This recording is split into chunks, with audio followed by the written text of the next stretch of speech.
नमस्कार दोस्तों, मैं पवन कुमार एक बार फिर से आपका स्वागत करता हूं आपके अपने चैनल कॉमर्स नेटवर्क पे। हम कर रहे हैं एनटीए नेट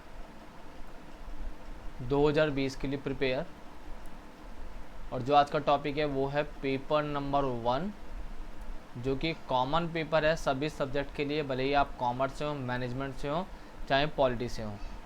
आज की जो यूनिट है वो है पीपल एंड एनवायरनमेंट से, और क्लास नंबर है 3। इससे पहले मैं 2 क्लासें ले चुका हूं। अगर आपने दोनों क्लासें नहीं देखी हैं तो मैं आपसे रिक्वेस्ट करूंगा कि दोनों क्लासें देखिए, उसके बाद आज की क्लास पे आइए। आज की जो टॉपिक है वो है स्फीयर्स ऑफ अर्थ। अब स्फीयर्स ऑफ अर्थ क्या है, नॉर्मली क्या है कि अब देखिए अर्थ का स्ट्रक्चर किस तरह से बना है या फिर किस तरह से वर्क करता है, वो क्या कहलाता है, हमारे स्फीयर कहलाते हैं। नॉर्मली अर्थ के स्फीयर को 4 पार्ट्स में डिवाइड किया गया है। कितने पार्ट में? 4 में। तो पहला जो है वो कहलाता है लिथोस्फीयर भी कहते हैं। क्या नाम है इसका? लिथोस्फीयर। अब देखिए आम शब्दों में अगर मैं आपको बताना चाहूँ कि लिथोस्फीयर क्या होता है, एक्चुअली जितने भी नाम है ये सब साइंटिफिक नेम है। जैसे लिथोस्फीयर हो गया, आपका हाइड्रोस्फीयर हो गया, तो आम शब्दों में इसे कुछ और नाम से जाना जाता है। जैसे अगर कोई बोले भाई लिथोस्फीयर क्या होता है, तो ये क्या कहलाता है, हमारा लैंड वाला एरिया जो है, यानी कि भूमि वाला एरिया जितना भी है वो सब क्या कहलाता है, लिथोस्फीयर का ही पार्ट है। इसमें लैंड आता है। लैंड है hard and solid land under earth, यानी कि ज़मीन के अंदर आप जब गड्ढा करते हो देखते हो उसमें कहीं ना कहीं क्या है, आपको मट्टी ही मिलती है, बड़े बड़े पत्थर मिलते हैं। Planet crust the semi solid and under earth the crust. Normally क्या आप देखिए अंदर लावा मिलता है, वो भी क्या है, लिथोस्फीयर का ही पार्ट है। The liquid and land near the centre of the planet. क्या है कि आप देखेंगे ये लिक्विड का मीन्स वो नहीं है जो पानी आपको मिलता है अंडरग्राउंड, ये लिक्विड वो है जो अर्थ के सेंटर के अंदर आप देखें तो लावा मिलता है। आपको पता है ना कि अर्थ के सेंटर में क्या है, जो कोर है, वो कोर में क्या मिलता है, हमारा लावा मिलता है। तो वो क्या कहलाता है, liquid land near the centre of the planet, वो क्या कहलाता है, लिथोस्फीयर कहलाता है। अगला क्या है, हाइड्रोस्फीयर। नाम से ही पता पड़ा, हाइड्रो, हाइड्रो माने क्या होता है, वाटर, यानी कि वो एरिया जो क्या है पानी से कवर अप है, या फिर पानी वाला एरिया जो कहलाता है। The hydrosphere contain all the solid liquid and gases water of the planet. क्या है कि नॉर्मली भले ही वो सॉलिड रूप में हो, लिक्विड फॉर्म में हो, फिर गैसेस रूप में, जितना भी पानी है, तीनों फॉर्म में पानी जो मिलता है वो सब क्या कहलाता है, हाइड्रोस्फीयर का ही पार्ट कहलाता है।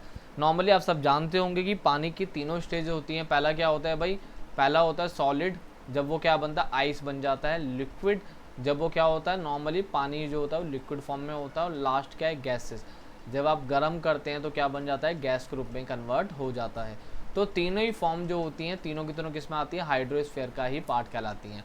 अब कोई पूछे डिस्टेंस, पूछे कितना एरिया है, तो 10 से लेके 20 किलोमीटर का एरिया जो होती है, थिकनेस होती है इसके हाइड्रोस्फीयर की। अब अगला क्या है, बायोस्फीयर। अब बायोस्फीयर क्या कहलाता है, तो नॉर्मली क्या, लिविंग थिंग, जितनी भी चीज़ें होती हैं, लिविंग थिंग जितनी भी हैं, वो सब के सब क्या है हमारी, वो सब के सब बायोस्फीयर का ही पार्ट है। इसमें लिखा contain all the planet living thing. This fair include all the micro organism, plant and animal of earth. इसमें चाहे ह्यूमन्स हो, चाहे एनिमल्स हो, चाहे प्लांट हो, चाहे माइक्रो ऑर्गेनिज्म, जितनी भी लिविंग थिंग है, सब के सब किसका पार्ट है, बायोस्फीयर का ही पार्ट कहलाता है वो। अब आप ये मत समझे यार बायो का मीन्स है, बायो का मीन्स वही बायोलॉजी शब्द जो बना है वो बायो का ही है, ये उसी से बना हुआ है बायोस्फीयर।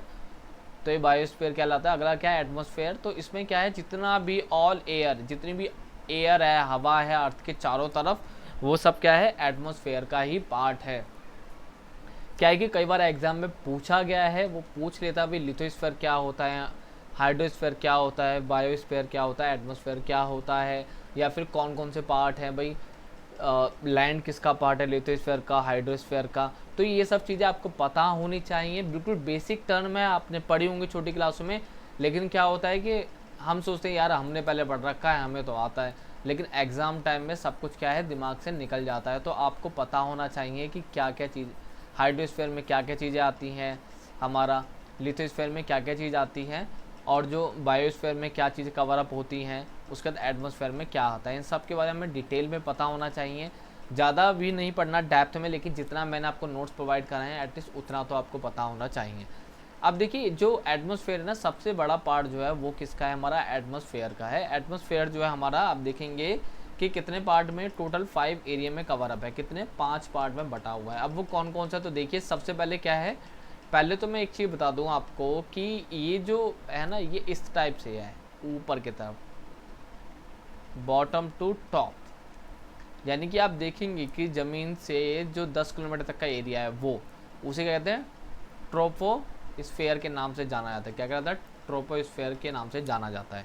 उसके बाद क्या आता है, स्ट्राटोस्फेयर, जो कि कहलाता है 10 से 50 किलोमीटर के बीच में। मेसोस्फेयर 50 से 85 किलोमीटर की इसमें।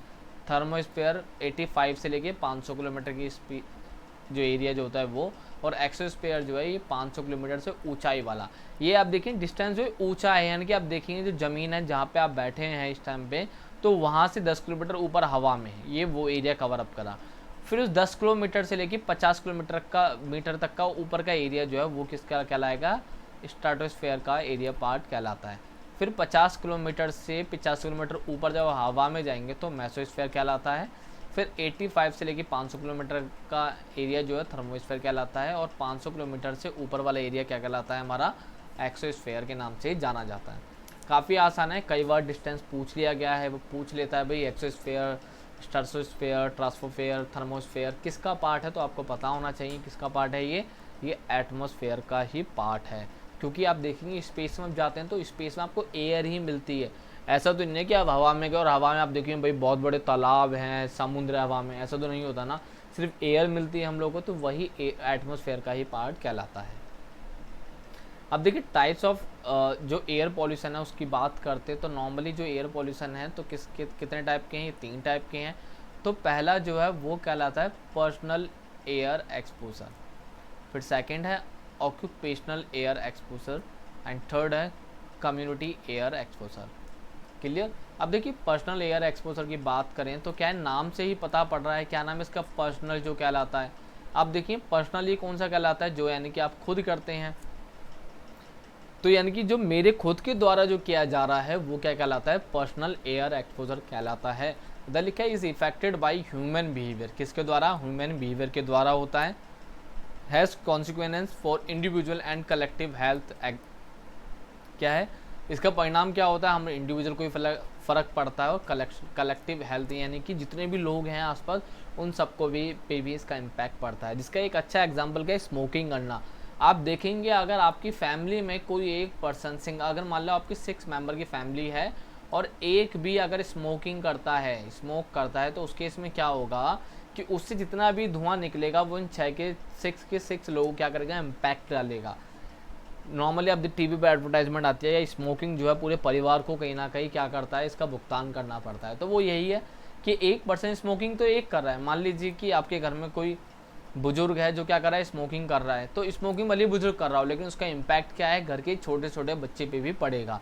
तो वो क्या है, पर्सनल एयर एक्सपोजर का ही पार्ट कहलाता है। जैसे स्मोकिंग इसका एक अच्छा एग्जाम्पल है। क्लियर, आई होप आपको समझ आ गया होगा, पूछा गया है एग्जाम में इसलिए मैं आपको बता रहा हूँ। अगला है ऑक्यूपेशनल एयर एक्सपोजर। देखिए नाम भी बता रहा ऑक्यूपेशनल, यानी कि जो ऑक्यूपेशन से कहलाता है, जो आपके कार्य करने से क्या आता है। एट द वर्क प्लेस ये कहाँ होता है, आपके कार्यस्थल जो होता है वहाँ पे होता है। जैसे वेपर होना, गैस, मेटल, डस्ट, वेपर यानी पानी का भाप बनना, तो वो भी पॉल्यूशन है। गैसेस निकलती हैं बहुत सारी, CO2 निकलती है, तो ऐसी गैसें निकलना, मेटल, डस्ट, ये देखिए आप इन सब से भी क्या पॉल्यूटेंट निकलते हैं, पॉल्यूशन होता है एयर में, जिसका इम्पैक्ट पड़ता है। जैसे आप देखा होगा जिस टाइम पे हमारे यहाँ पे लॉकडाउन चल रहा है, क्वारंटाइन का टाइम चल रहा है, तो फैक्ट्री सब बंद है, तो देखेंगे कि इन्वायरमेंट जो है, इनकी मदर अर्थ जो है वो क्या कर रही है, अपने आप को खुद ही इनहेल कर रही है, यानी कि अपने आप को ठीक कर रही है। तो ऐसा क्यों हो पा रहा है, क्योंकि जितने भी ऑक्यूपेशन है सबके सब बंद हैं इस टाइम पे लॉकडाउन के कारण। जब ऑक्यूपेशन ओपन ही नहीं होंगे, फैक्ट्रियाँ बंद हैं, मशीनें बंद हैं, सब कुछ बंद है, तो ये क्या है, इस टाइप का पॉल्यूशन होता ही नहीं है। आप देख सकते हैं बड़ी बड़ी रिवर्स हैं वो एकदम क्लीन हो गई हैं, दिल्ली या फिर मुंबई जो कि एक हाईली पॉल्यूटेड एरिया कहलाता है, तो वो भी देखिए काफ़ी क्लीन हो गया है वो एरिया, फिर काफ़ी पॉल्यूशन कम हो गया है। तो ये क्यों होता है, ऑक्यूपेशनल एयर एक्सपोजर के कारण ही होता है। अगला क्या है भाई, कम्युनिटी एयर एक्सपोजर। कम्युनिटी क्या है, जब कोई ग्रुप, कम्युनिटी यानी ग्रुप जब मिलके कोई पॉल्यूशन करता है वो। Human activity generate ambient air pollution that we have all inhale when outdoor. क्या है कि भले हम घर के बाहर रहें तब भी हम क्या करते हैं, उसे इनहेल करते हैं, हम उसे अपने अंदर लेते हैं। और या फिर also inflate the indoor micro environment. इससे क्या होता है, इंडोर जो इन्वायरमेंट है उस पर भी इसका इम्पैक्ट पड़ता है। अब कैसे पड़ता है, कोई पूछे, आप देखेंगे बाहर आप क्या करते हैं कि जैसे होली मनाते हैं, फेस्टिवल को सेलिब्रेट करते हैं, तो आप देखेंगे कहीं ना कहीं पेड़ जलाना, या फिर हम बात करते हैं नदियों गंदा करना, या फिर कोई भी इस टाइप की कम्युनिटी वर्क करना, जिससे क्या होता है पॉल्यूशन निकले, तो वो भी क्या कहलाता है, कम्युनिटी एयर एक्सपोजर कहलाता है। तो आप देखते हैं कहीं ना कहीं लकड़ी जलाने से, पेड़ जलाने से, पानी गंदा करने से, तो और साउंड म्यूजिक सिस्टम बनाना चाहिए, कहीं ना कहीं क्या है कि पॉल्यूशन होता ही है। तो एयर की बात करें, हवा की बात है, तो हवा में क्या किया कि ये हमारे घर के बाहर तो इम्पैक्ट डालता है, हमारे खुद के जो घर के अंदर के इन्वायरमेंट है, माइक्रो इन्वायरमेंट है, उस पर भी इसका इम्पैक्ट पड़ता है। Where people in develop country typically spend about 90% of their time. Normally क्या है कि आप देखें कोई भी डेवलप कंट्री जो होती है, जो डेवलप्ड कर रही है, जैसे इंडिया क्या एक डेवलप कंट्री है, तो आप देखेंगे कहीं ना कहीं उसमें पॉल्यूशन का लेवल ज़्यादा है। अब पॉल्यूशन का लेवल ज़्यादा क्यों हो रहा है, क्योंकि कम्युनिटी क्या अपनी ग्रोथ करना चाहती है, नई नई चीज़ें ट्राई करती है, तो वो सब क्या कहलाता है, कम्युनिटी एयर एक्सपोजर का ये वर्क कहलाता है। क्लियर, 90% का टाइप जो है वो क्या कहलाता है, percent of their time. Clear, 90% time कहाँ बीतता है उनका, वो पॉल्यूशन में ही बीतता है। क्लियर, आई होप आपको क्लियर हो चुका होगा टाइप ऑफ एयर पॉल्यूशन क्या होता है, पर्सनल एयर एक्सपोजर क्या है, ऑक्यूपेशनल एयर एक्सपोजर क्या है, कम्युनिटी एयर एक्सपोजर क्या है। अब देखिए एयर की बात करते हैं, नॉर्मली एयर की बात करें तो क्या है, नाइट्रोजन सबसे ज़्यादा गैस पाई जाती है हमारे एयर में, 78% है। ऑक्सीजन कितनी है, 20 से 21% के बीच में आती है। ऑर्गन कितना है, 0.9340% है। कार्बन डाइऑक्साइड कितनी है, 0.04 है। वाटर वेपर कितना है, 1% है, 5% के बीच में। ये क्या टोटल एयर है, और भी बहुत सारी गैसें हैं, लेकिन डिटेल में इतना पूछा नहीं जाता, क्योंकि आप देखिए बहुत सारी गैसें हैं, आप किन किन को, जैसे ओजोन हो गई, मीथेन हो गई, इतनी सारी गैसों का आप काउंट नहीं कर सकते, याद नहीं कर सकते, लेकिन एटलीस्ट जो मेजर है, जो जिनका एरिया सबसे ज़्यादा है, जैसे ये कितना 1 2 3 4 5, जो टॉप 5 चीज़ें एटलीस्ट आपको उनके बारे में पता होना चाहिए। तो इसलिए एयर है, एयर इंडेक्स है, जो दिखाता है कितनी कितनी एयर है, कहाँ पर है, तो वो है इसमें। तो आज की क्लास हम यहीं पे ख़त्म करते हैं। इसके बाद जो अगली क्लास आएगी तो उसका हम पढ़ेंगे इन्वायरमेंट के ऊपर। देखेंगे जैसे क्वारंटाइन जब से चालू हुआ है, लॉकडाउन चालू हुआ है, तो देखेंगे आपके आसपास इन्वायरमेंट में काफ़ी सारा बदलाव आ गया है।